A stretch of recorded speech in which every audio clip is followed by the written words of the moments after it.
Today we're going to make eggplant rollatini. Now, did you know that eggplant is actually a fruit?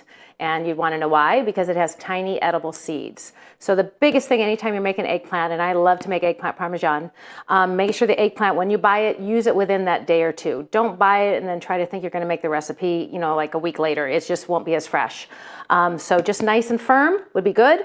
For this recipe, you need just one pretty good size eggplant, because what you're going to want to do is, and if we can just zoom in, this is an eggplant. You're going to wash it, peel it, and then you're going to actually take a big serrated knife. So I'm actually using a bread knife, and you're going to just try to get 8-inch slices. So I cheated already and already had them cut. So we're going to do a few, and what you want to do anytime you're cooking with eggplant or zucchini, they have a lot of water in them. Eggplant isn't as bad as zucchini, so you're going to cut these pieces kind of as thin as you could get. And so basically cut the eggplant in half and then do these slices. You're going to probably get 12 to 13 or so, 14 maybe, slices. And then you're going to salt your eggplant just in a colander, and you're going to just kind of let those sit while you're making the rest of the dish. So that's going to draw out the water in your eggplant. So to save time today, I've already done probably the hardest part is actually to fry the eggplant. So this dish is like eggplant Parmesan and lasagna are going out on a date. It's kind of the best of both worlds. So we're going to take our eggplant, we're going to fry it in oil, you're going to dip it in some egg, it's all in the recipe. Drench it in some Italian breadcrumbs. You can buy these already made and done, and just kind of set those aside. So you can also, now I know a lot of you out there like to make your own sauce. Again, this is an easy recipe. So how I make a jar sauce, homemade, take whatever, I just happen to have this down in my basement on my food shelf. You take a can of diced tomatoes that have basil, garlic, and oregano. So I pour those in a bowl. I use my pastry cutter. I chop them up just so I get like little pieces of tomato.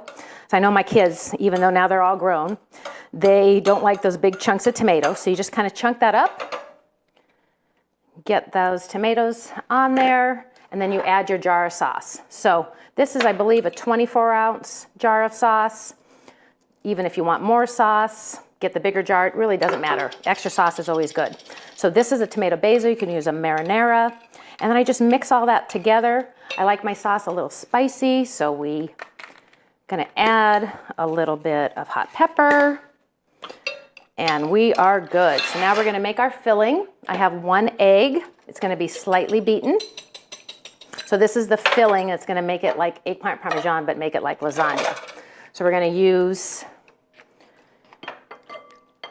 1 15-ounce of ricotta cheese with your eggplant, mixing all that together.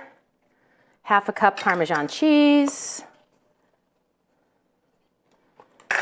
1 cup of mozzarella cheese, so grated, mixing all of that together.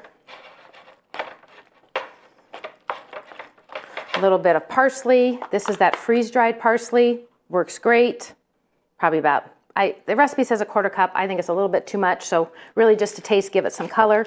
Some fresh black pepper. And we're going to take our sauce, and we're going to get our rollatini going. I have some in the oven cooking. My kitchen smells amazing. You're going to plate some of that sauce underneath on your pan. You're going to take your rollatini and make those.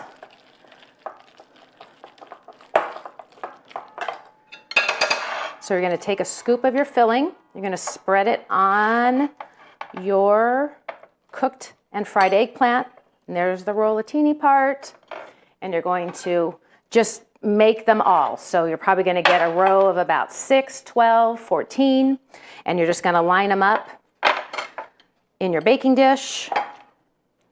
Make one more here, and roll them up. So you've got your cheese, your ricotta cheese, and then you're going to spoon over any extra sauce over all of your rollatini. And these can be made ahead of time. So it's a great dish because they only take about 30-35 minutes to cook. And then over the top, you're going to put a little bit more Parmesan cheese. And let's see them out of the oven. So see again, I had a ton of slices. I was working on that last night. And we're going to get out our eggplant. I can hear it sizzling. And here's your eggplant rollatini. It's great for a vegetarian night, maybe those meatless Mondays. My family, again's Italian. We like to add some sausage, so I'll cook some sausage, garlic bread, a salad. You've got a great meal.